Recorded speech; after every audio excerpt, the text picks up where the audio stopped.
Buenos días, estimados estudiantes de segundo de secundaria. El tema que vamos a ver el día de hoy es acerca de la monarquía inglesa del siglo XVI. A ver, la Inglaterra del siglo XVI. ¿Qué ocurría? Los Tudor. ¿Quiénes son los Tudor? Los Tudor son una familia así como los Plantagenet, así como los Valois en Francia. Los Tudor es una familia que se va a asentar en Inglaterra y que por lo tanto van a tener el derecho a heredar el trono inglés. ¿Qué ocurre? En el año 1485, en el siglo XV después de Cristo, se da la Guerra de las Rosas. ¿Ok? La Guerra de las Rosas.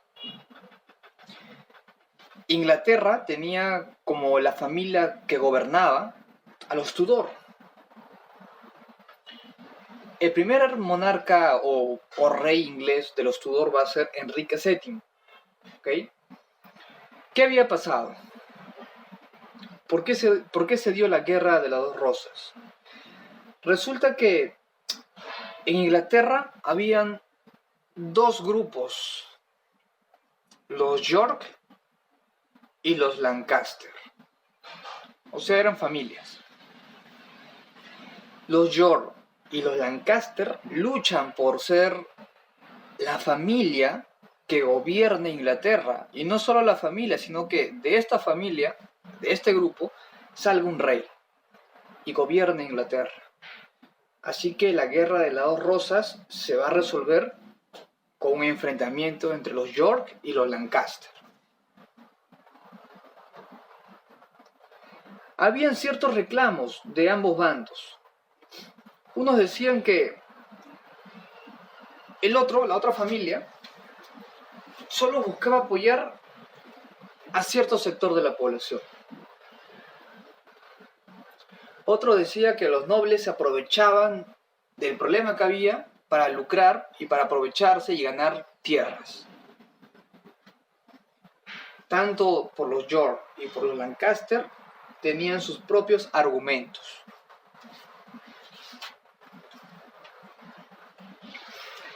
Podemos ver en la imagen claramente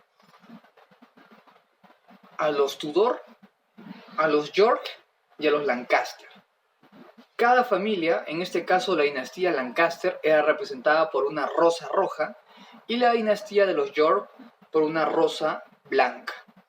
Entonces, lo que vemos nosotros abajo, que es la fusión de los Lancaster y los York, es la dinastía Tudor. Eso quiere decir que la dinastía Lancaster y York lucharon, se fueron a una guerra, que era lo más obvio que iba a pasar. Y producto de esto, uno de ellos vence y el otro tiene que aceptar. ¿Y cuál va a ser el término? Que la otra familia se una con la familia que perdió y formen una sola dinastía llamada los Tudor. De esa forma nace la dinastía Tudor, producto de la guerra entre los Lancaster y los York. Cuando Enrique VII fallece, por ley, ¿okay?, le correspondía el trono a su hijo, que era Enrique VIII. Cuando Enrique VIII se convierte en rey de Inglaterra, trata de poner orden, ya que había ciertos conflictos entre las familias. Cuando Enrique VIII llega a ser rey, trata de buscar, como se dice, la armonía. Trata de evitar guerras.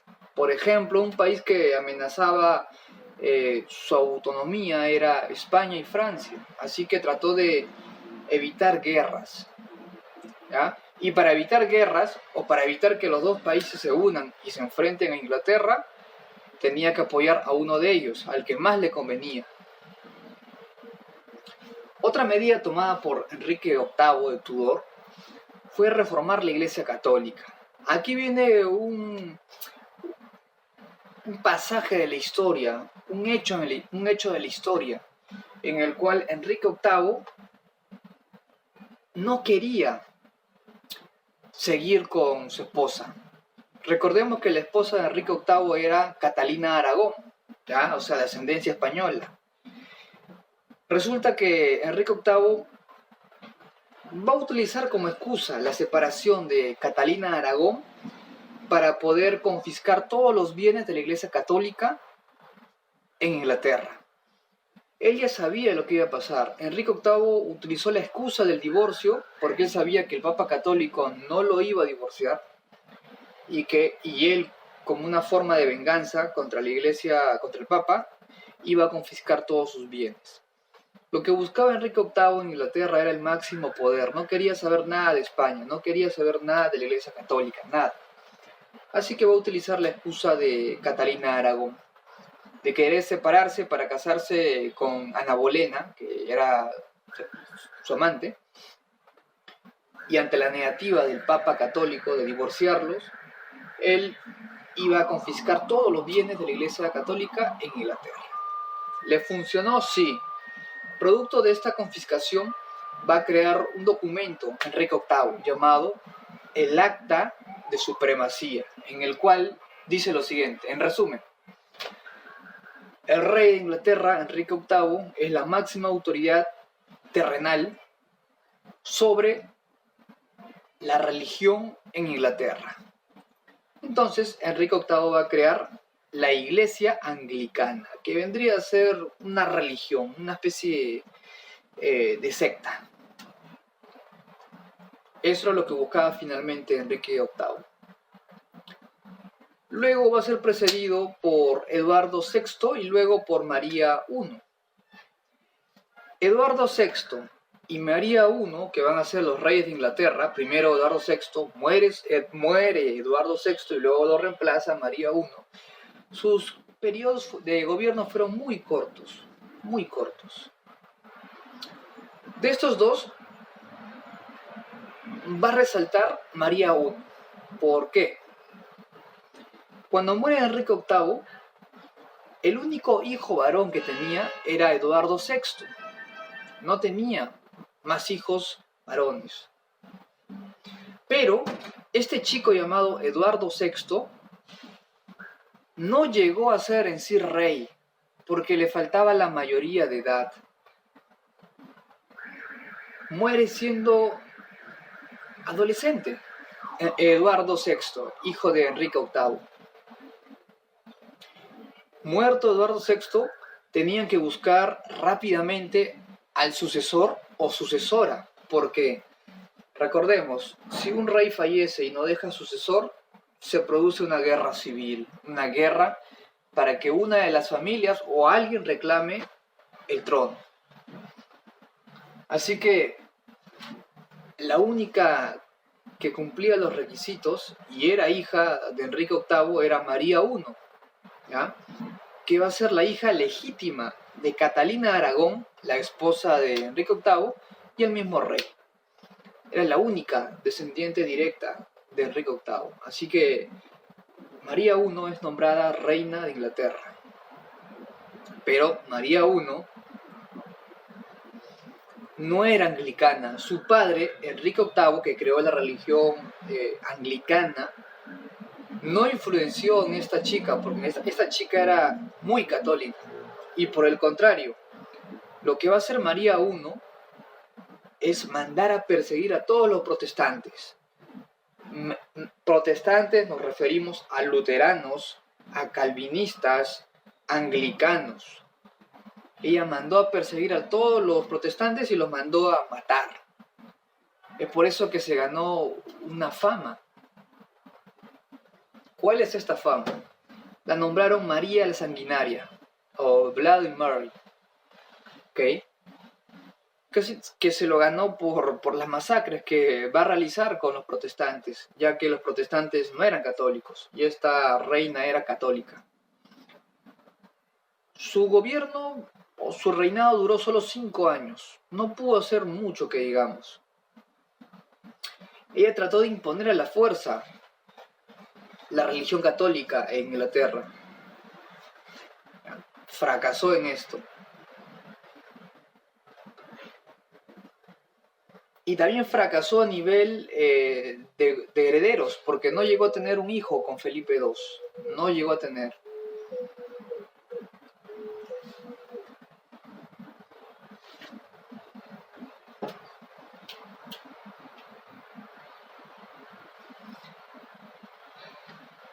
Entonces, ¿qué pasaba entonces? ¿Cuál era el contexto?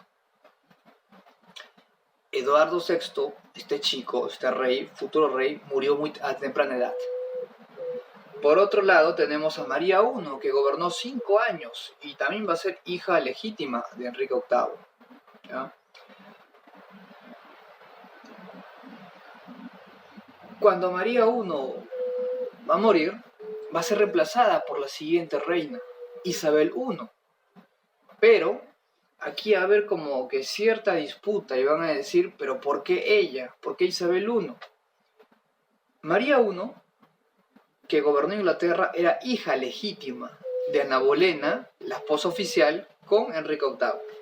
Mientras que Isabel I también era la hija de Enrique VIII, solo que era de madre distinta. La madre de Isabel I era Ana Bolena, o sea, la mujer con la que se casó después de romper nupcias a la fuerza con Catalina de Aragón. Así que por ese lado como que era cuestionada. Desde 1558 hasta 1603, todo ese periodo en la historia de Inglaterra se le llama la Era Isabelina. ¿Y por qué se destacó el gobierno de Isabel? No solo en la parte política o en la parte militar, sino en la parte cultural. Por ejemplo, si María I era católica y perseguía a todos los protestantes, Isabel I hizo todo lo contrario. Isabel I era, como se dice, un punto medio. No estaba en contra de los protestantes, pero no estaba a favor de los católicos. O sea, para ella, la autoridad del Papa no tenía poder en Inglaterra. O sea, lo que había hecho su padre seguía igual. Tenía cierta tendencia anglicana y por tanto sí soportaba y sí toleraba el protestantismo en Inglaterra. Lo que no quería Isabel I era que el Papa católico tenga alguna injerencia en Inglaterra.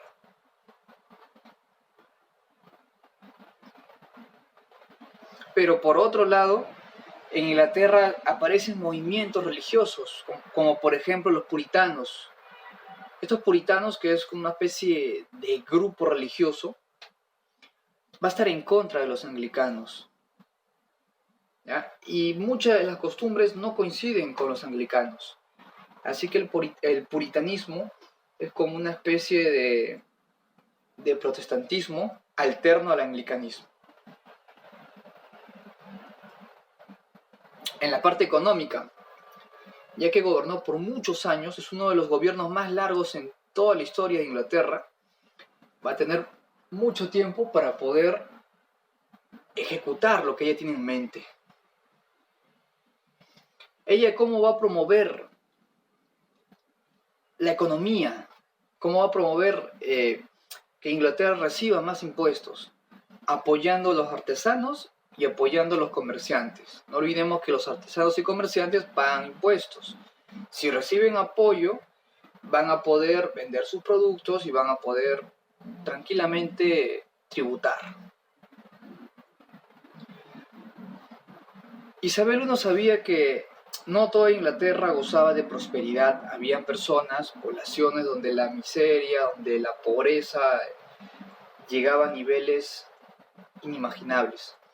Así que Isabel I va a crear la ley de pobres, en el cual se va a apoyar a las personas que más necesitan, ya sea o con dinero o dándole tierras, pero va a tratar de apoyarse a los pobres. Por otro lado, en la parte internacional, en la parte política externa, va a tener problemas Isabel I. ¿Por qué? No olvidemos que Felipe II, ya, rey de España, va a ver a Inglaterra como un rival comercial muy grande, una amenaza. Así que Felipe II va a enviar mercenarios para que traten de boicotear o de hacerle algún tipo de daño a Isabel I. Y no olvidemos que Isabel I estaba en contra de la Iglesia Católica, mientras que Felipe II, rey de España, estaba a favor de la Iglesia Católica, o sea, la famosa Contrarreforma. Es por ese motivo que Felipe II va a tratar de causar el máximo daño posible a nivel comercial con esta reina inglesa. ¿Y qué va a ocurrir entonces? Felipe II, para poder acabar con la hegemonía que tenía Inglaterra en Europa, va a armar una gran flota. La flota inglesa era conocida, la flota española era conocida como la Armada Invencible, porque hasta el momento ningún país había logrado derrotar a la Armada Española. Pero Felipe II no había calculado la cantidad de barcos que poseía Inglaterra, la experiencia naval que tenía Inglaterra, y Felipe II subestimó el poder de Inglaterra. Pensó que Isabel I no iba a ser tan firme y contundente y estar muy bien preparada para una guerra. Así que Felipe II envía a su armada invencible a atacar a Inglaterra. Inglaterra envía sus barcos de guerra y los superan en velocidad y en cantidad. Así que el resultado de este enfrentamiento entre el rey de España, Felipe II, y la reina inglesa, Isabel I, fue a favor de la reina. Demostró que la Armada Invencible sí puede ser derrotada. ¿Qué pasaba en Norteamérica? Tenemos a Sir Walter Raleigh, ¿ya? ¿Qué quiso hacer? Trató de crear un poblado, una pequeña colonia inglesa, ¿ya? Y le va a dar el nombre de Virginia o Virginia. ¿Qué pasó? Recordemos, cuando los primeros ingleses llegan a la parte norte de América del Norte, hoy Estados Unidos, a lo que vendría a ser la zona de Virginia, este lugar estaba poblado, habían pueblos o etnias autóctonas que vivían ahí. Poblar la zona llamada Virginia era muy complicado porque los indios de la zona hacían mucha resistencia.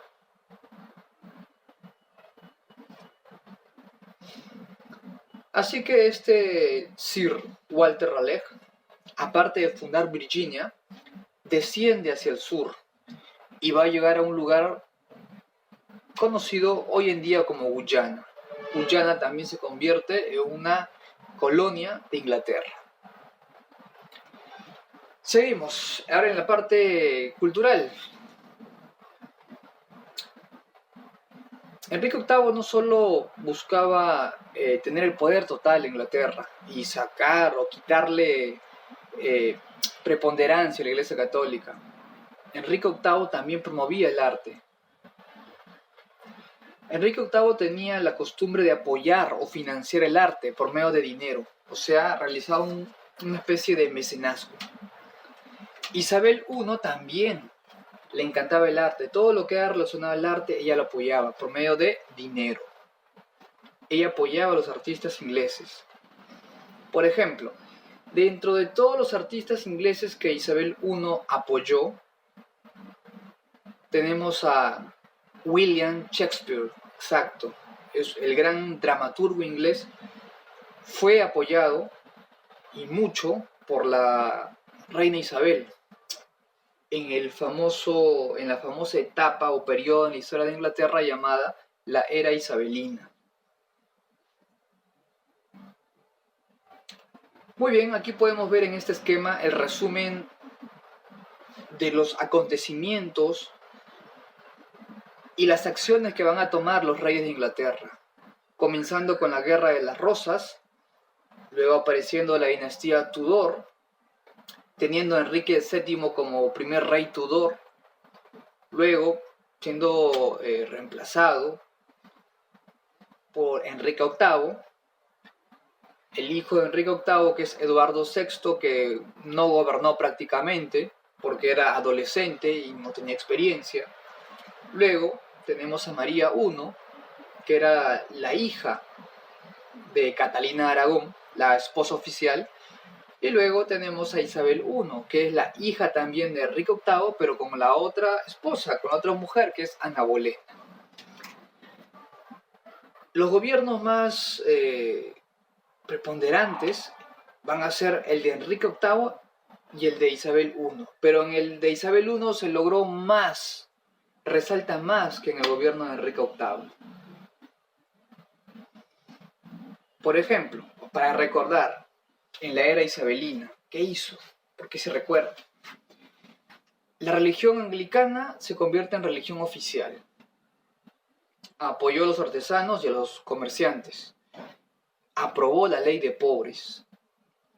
Va a contratar corsarios para atacar a los navíos españoles, para que le roben en especial.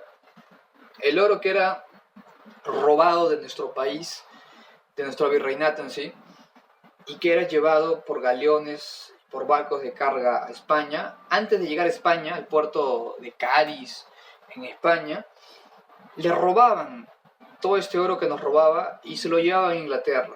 ¿Quién fue la responsable de que le roben el oro a los españoles? Isabel I. Otra gran labor es que Isabel I derrotó a la Armada Invencible de España, que hasta el momento ningún país lo había hecho. Y otro hecho muy importante es que desarrolló el arte. Arte en general. Arte puede ser letras, pintura, etc. Eso vendría a ser lo más resaltante de su gobierno. Muy bien, esto sería todo. Nos vemos en una siguiente clase. Chao.